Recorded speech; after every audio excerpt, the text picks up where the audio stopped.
Robinson Crusoe by Daniel Defoe. Chapter 10. Tames Goats. I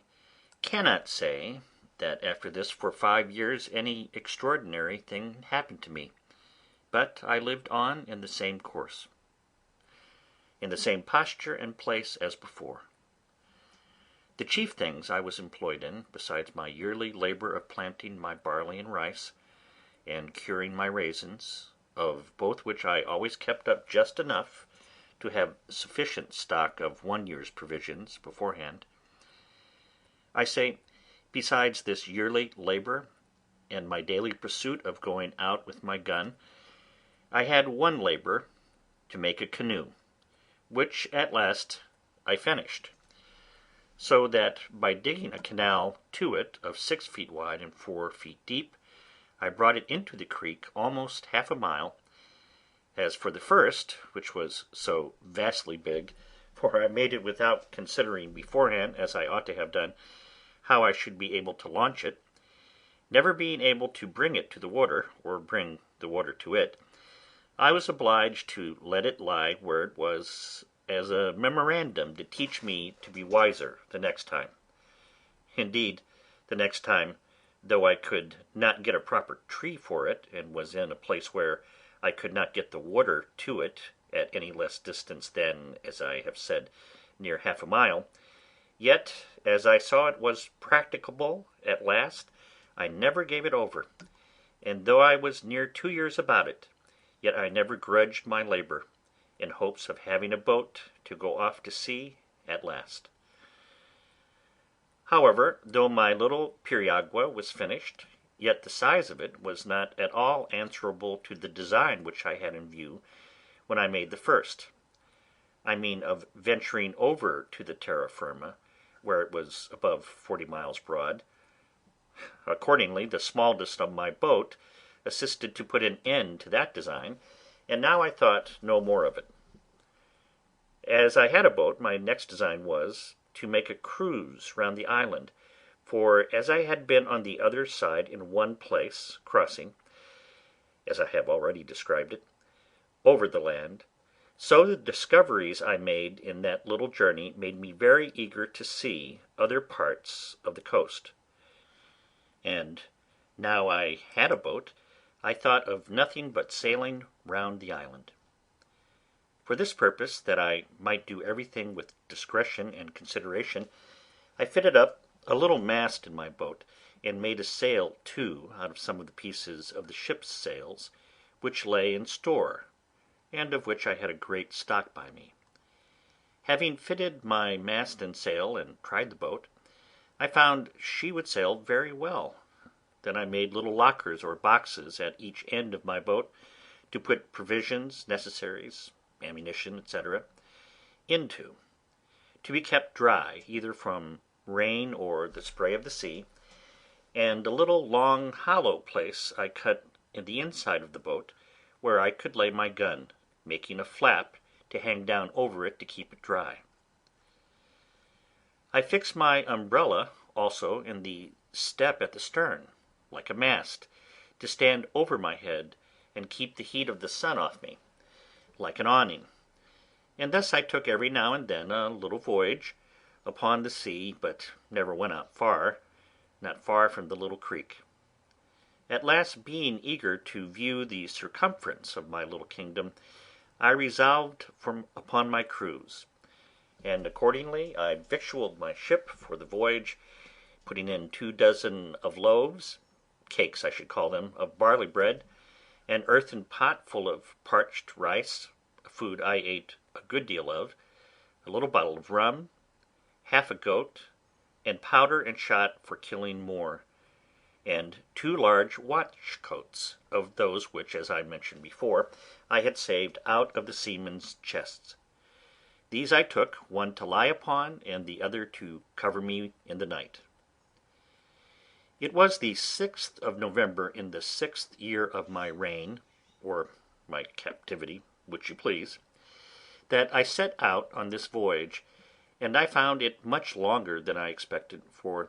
Though the island itself was not very large, yet when I came to the east side of it, I found a great ledge of rocks lie out about 2 leagues into the sea, some above water, and some under it, and beyond that a shoal of sand, lying dry half a league more, so that I was obliged to go a great way out to sea to double the point. When I first discovered them, I was going to give over my enterprise and come back again, not knowing how far it might oblige me to go out to sea, and above all, doubting how I should get back again. So I came to an anchor, for I had made a kind of an anchor with a piece of a broken grappling which I got out of the ship. Having secured my boat, I took my gun and went on shore, climbing up a hill, which seemed to overlook that point where I saw the full extent of it, and resolved to venture. In my viewing the sea from that hill where I stood, I perceived a strong, and indeed a most furious current, which ran to the east, and even came close to the point, and I took the more notice of it because I saw there might be some danger that when I came into it I might be carried out to sea by the strength of it, and not able to make the island again. And indeed, had I not got first upon this hill, I believe it would have been so, for there was the same current on the other side of the island, only that it set off at a further distance, and I saw there was a strong eddy under the shore, so I had nothing to do but to get out of the first current, and I should presently be in an eddy. I lay there, however, 2 days, because the wind blowing pretty fresh at east-southeast, and that being just contrary to the current, made a great breach of the sea upon the point, so that it was not safe for me to keep too close to the shore for the breach, nor to go too far off because of the stream. The 3rd day in the morning, the wind having abated overnight, the sea was calm, and I ventured. But I am a warning to all rash and ignorant pilots, for no sooner was I come to the point when I was not even my boat's length from the shore, but I found myself in a great depth of water, and a current like the sluice of a mill. It carried my boat along with it with such violence that all I could do could not keep her so much as on the edge of it. But I found it hurried me farther and farther out from the eddy, which was on my left hand. There was no wind stirring to help me, and all I could do with my paddles signified nothing, and now I began to give myself over for lost, for as the current was on both sides of the island, I knew in a few leagues' distance they must join again, and then I was irrevocably gone. Nor did I see any possibility of avoiding it, so that I had no prospect before me but of perishing, not by the sea, for that was calm enough, but of starving from hunger. I had indeed found a tortoise on the shore, as big almost as I could lift, and had tossed it into the boat, and I had a great jar of fresh water, that is to say, one of my earthen pots. But what was all this to being driven into the vast ocean, where, to be sure, there was no shore, no mainland or island, for 1,000 leagues at least? And now I saw how easy it was for the providence of God to make even the most miserable condition of mankind worse. Now I looked back upon my desolate, solitary island as the most pleasant place in the world, and all the happiness of my heart could wish for was to be there but once again. I stretched out my hands to it with eager wishes. "O happy desert," said I shall never see thee more. O miserable creature, whither am I going?" Then I reproached myself with my unthankful temper, and that I had repined at my solitary condition. And now what would I give to be on shore there again?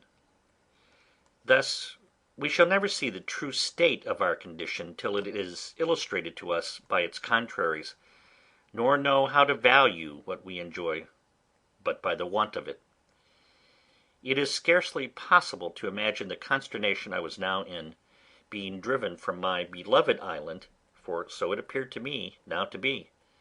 into the wide ocean,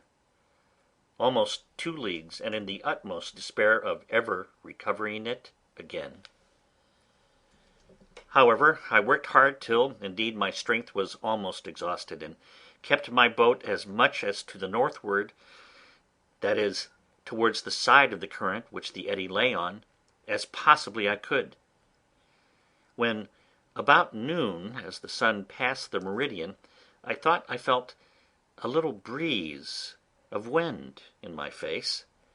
springing up from the south-southeast. This cheered my heart a little, and especially in about half an hour more it blew a pretty gentle gale. By this time I had got a frightful distance from the island, and had the least cloudy or hazy weather intervened, I had been undone another way too, for I had no compass on board, and should never have known how to have steered towards the island, if I had but once lost sight of it. But the weather continuing clear,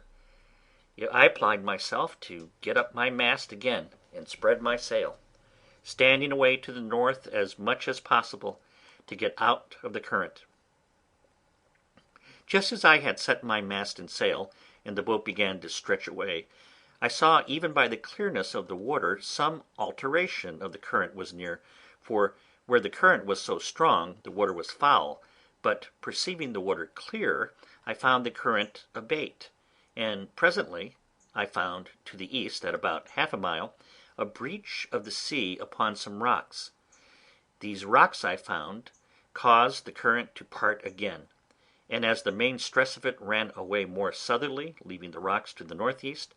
so the other returned by the repulse of the rocks, and made a strong eddy, which ran back again to the northwest with a very sharp stream. They who know what it is to have a reprieve brought to them upon the ladder, or to be rescued from thieves just going to murder them, or who have been in such extremities, may guess what my present surprise of joy was, and how gladly I put my boat into the stream of this eddy; and the wind also freshening, how gladly I spread my sail to it, running cheerfully before the wind, and with a strong tide or eddy underfoot. This eddy carried me about 1 league on my way back again directly towards the island, but about 2 leagues more to the northward than the current which carried me away at first, so that when I came near the island I found myself open to the northern shore of it, that is to say, the other end of the island, opposite to that which I went out from. When I had made something more than 1 league of way by the help of this current or eddy, I found it was spent, and served me no further. However, I found that being between 2 great currents, that is, that on the south side, which had hurried me away, and that on the north, which lay about 1 league on the other side, I say, between these two, in the wake of the island, I found the water at least still, and running no way, and having still a breeze of wind fair for me, I kept on steering directly for the island, though not making such fresh way as I did before. About 4 o'clock in the evening, being then within 1 league of the island, I found the point of the rocks which occasioned this disaster stretching out, as is described before, to the southward, and casting off the current more southerly, had, of course, made another eddy to the north, and this I found very strong, but not directly setting the way my course lay, which was due west, but almost full north.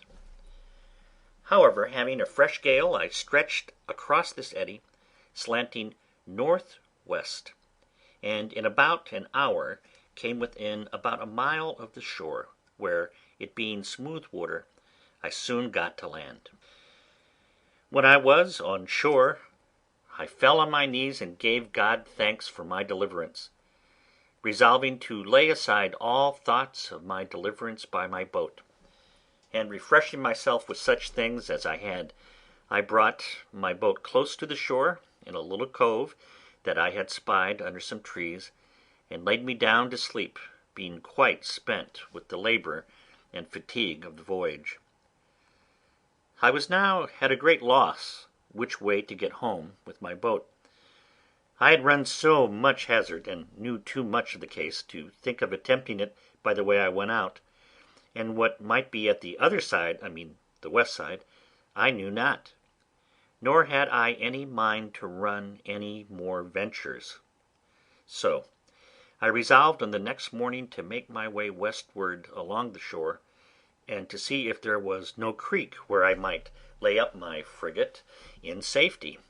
so as to have her again if I wanted her. In about 3 miles, or thereabouts, coasting the shore, I came to a very good inlet or bay, about a mile over, which narrowed till it came to a very little rivulet or brook, where I found a very convenient harbour for my boat, and where she lay as if she had been in a little dock made on purpose for her. Here I put in, and having stowed my boat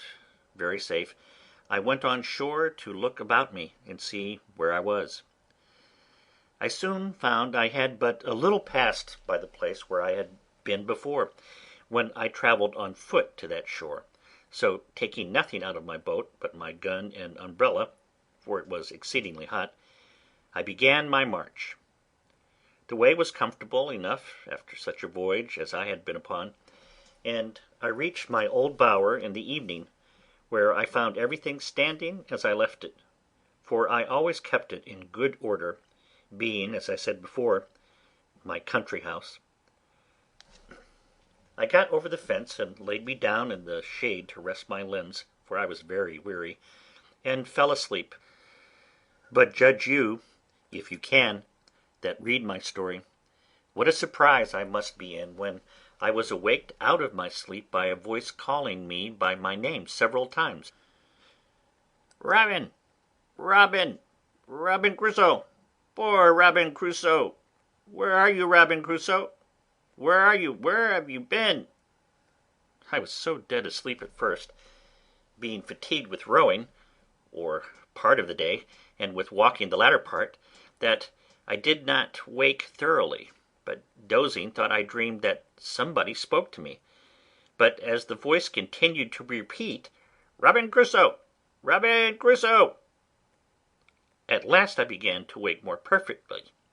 and was at first dreadfully frightened, and started up in the utmost consternation. But no sooner were my eyes open but I saw my pal sitting on the top of the hedge, and immediately knew that it was he that spoke to me, for just in such bemoaning language I had used to talk to him and teach him, and he had learned it so perfectly that he could sit upon my finger and lay his bill close to my face and cry, "Poor Robin Crusoe! Where are you? Where have you been? How came you here?" and such things as I had taught him. However, even though I knew it was the parrot, and that indeed it could be nobody else, it was a good while before I could compose myself. First I was amazed how the creature got thither, and then how he should just keep about the place and nowhere else. But as I was well satisfied it could be nobody but honest Poll, I got over it, and holding out my hand and calling him by his name, "Poll," the sociable creature came to me and sat upon my thumb as he used to do, and continued talking to me. "Poor Robin Crusoe! And how did I come here? And where had I been?" just as if he had been overjoyed to see me again. And so I carried him home along with me. I had now had enough of rambling to sea for some time,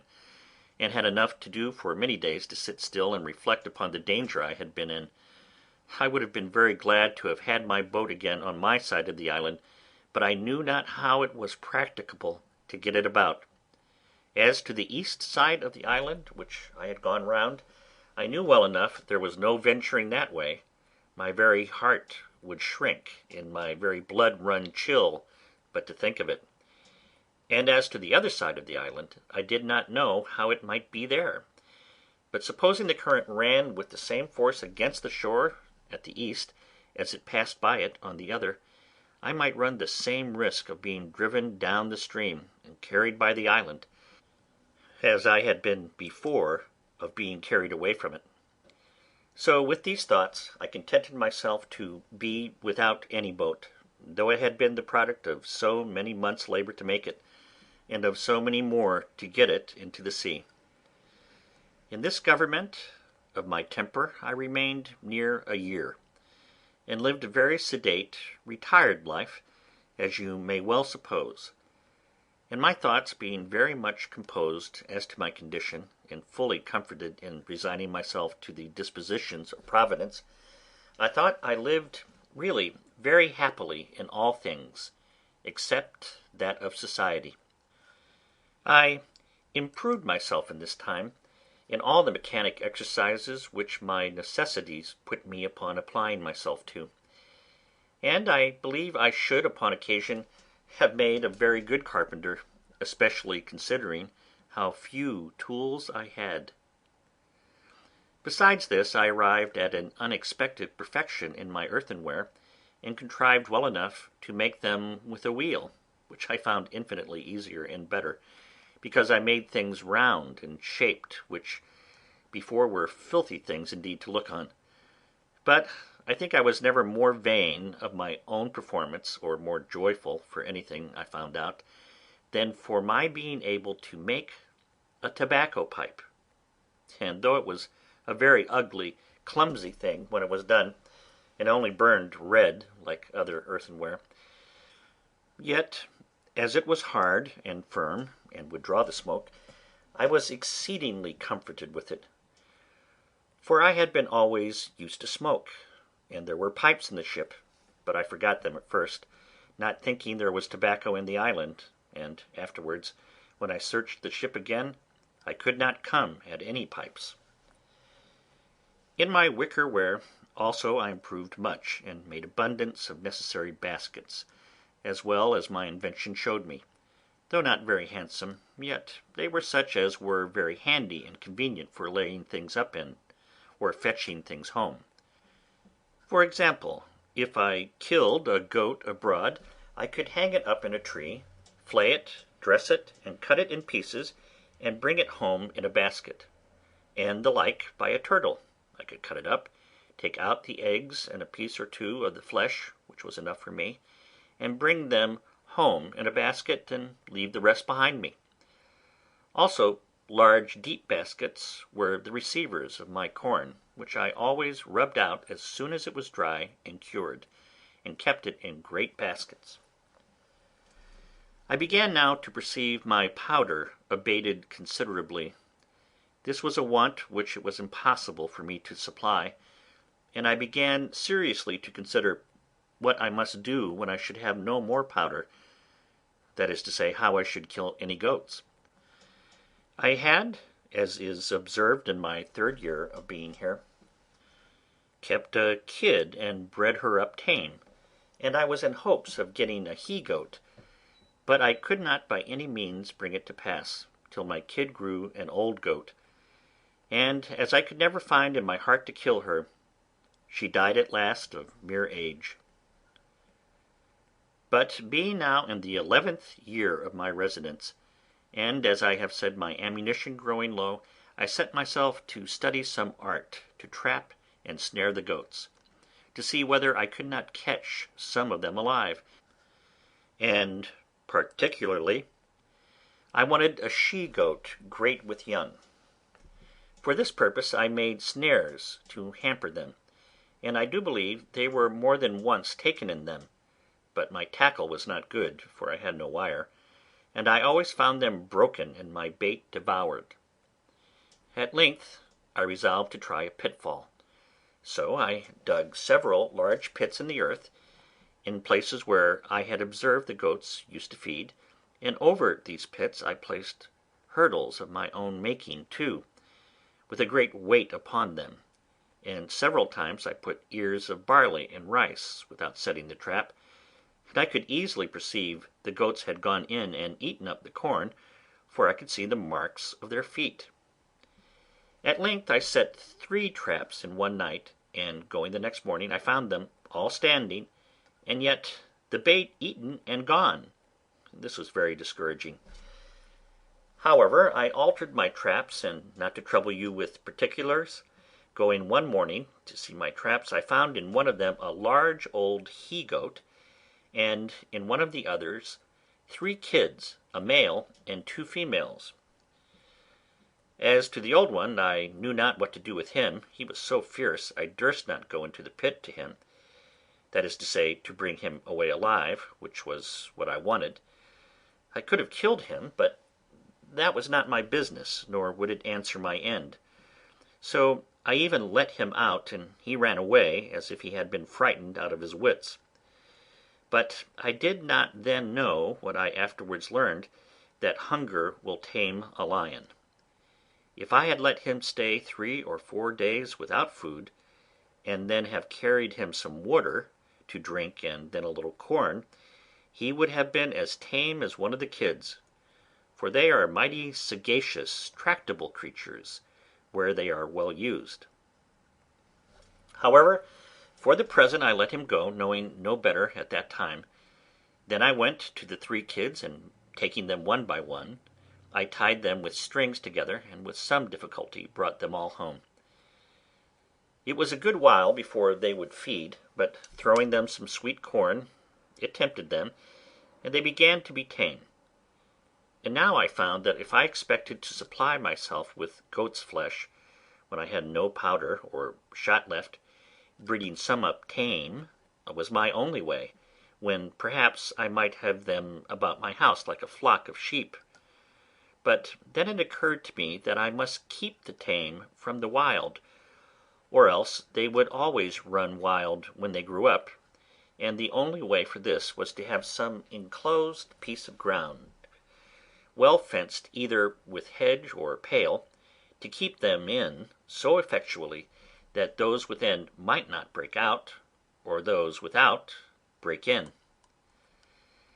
This was a great undertaking for one pair of hands, yet, as I saw there was an absolute necessity for doing it, my first work was to find out a proper piece of ground, where there was likely to be herbage for them to eat, water for them to drink, and cover to keep them from the sun. Those who understand such enclosures will think I had very little contrivance when I pitched upon a place very proper for all these, being a plain, open piece of meadowland, or savanna, as our people call it in the western colonies, which had 2 or 3 little drills of fresh water in it, and at one end was very woody. I say, they will smile at my forecast when I shall tell them that I began by enclosing this piece of ground in such a manner that my hedge or pale must have been at least 2 miles about. Nor was the madness of it so great as to the compass, for if it was 10 miles about, I was like to have time enough to do it in, but I did not consider that my goats would be as wild in so much compass as if they had had the whole island, and I should have so much room to chase them in that I should never catch them. My hedge was begun and carried on, I believe, about 50 yards, when this thought occurred to me, so I presently stopped short, and, for the beginning, I resolved to enclose a piece of about 150 yards in length, and 100 yards in breadth, which, as it would maintain as many as I could have in any reasonable time, so as my stock increased, I could add more ground to my enclosure. This was acting with some prudence, and I went to work with courage. I was about 3 months hedging in the first piece, and till I had done, I tethered the 3 kids and the best part of it, and used them to feed as near me as possible, to make them familiar, and very often I would go and carry them some ears of barley or a handful of rice, and feed them out of my hand, so that after my enclosure was finished, and I let them loose, they would follow me up and down, bleating after me for a handful of corn. This answered my end, and in about a year and a half I had a flock of about 12 goats, kids and all, and in 2 years more I had 43, besides several that I took and killed for my food. After that I enclosed several pieces of ground to feed them in, with little pens to drive them to take them as I wanted, and gates out of one piece of ground into another. But this was not all, for now I not only had goat's flesh to feed on when I pleased, but milk too, a thing which, indeed, in the beginning, I did not so much as think of, and which, when it came into my thoughts, was really an agreeable surprise. For now I set up my dairy, and had sometimes a gallon or two of milk in a day. And as nature, who gives supplies of food to every creature, dictates even naturally how to make use of it, so that I had never milked a cow, much less a goat, or seen butter or cheese made only when I was a boy, after a great many essays and miscarriages, made both butter and cheese at last, also salt, though I found it partly made to my hand by the heat of the sun upon some of the rocks of the sea, and never wanted it afterwards. How mercifully can our Creator treat his creatures, even in those conditions in which they seemed to be overwhelmed in destruction! How can he sweeten the bitterest providences, and give us cause to praise him for dungeons and prisons! What a table was here spread for me in the wilderness, where I saw nothing at first but to perish for hunger. End of chapter 10.